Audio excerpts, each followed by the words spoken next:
I'm not going to comment on the chaotic scenes yesterday. I think you all either were there or took part in that press conference.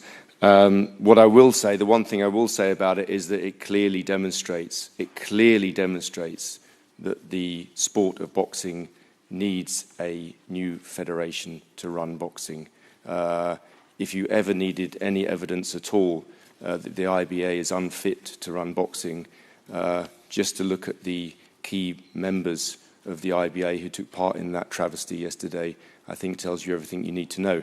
The sad thing is that boxing is an incredibly important Olympic sport. I think I said this before. For us, it's important not just because it's a great sport, but because actually it's one of those sports that has a real social aspect to it. It often works in areas which are underprivileged.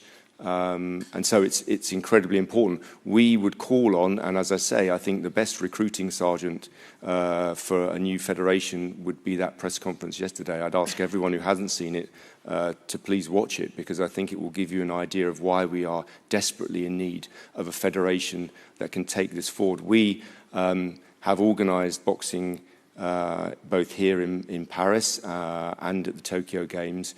We are not a federation, obviously, and we desperately need a new federation to run boxing, and we hope that those national federations, I think some are already coming together, more I think after yesterday, but I think some of those are coming together, and let's hope that they can bring it to Los Angeles. We would love to see boxing. We want to see boxing on the program in LA, and now it's up to the boxing community to organise themselves for the sport and for the athletes.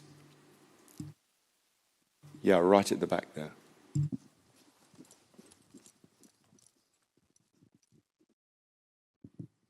Hi, Robin.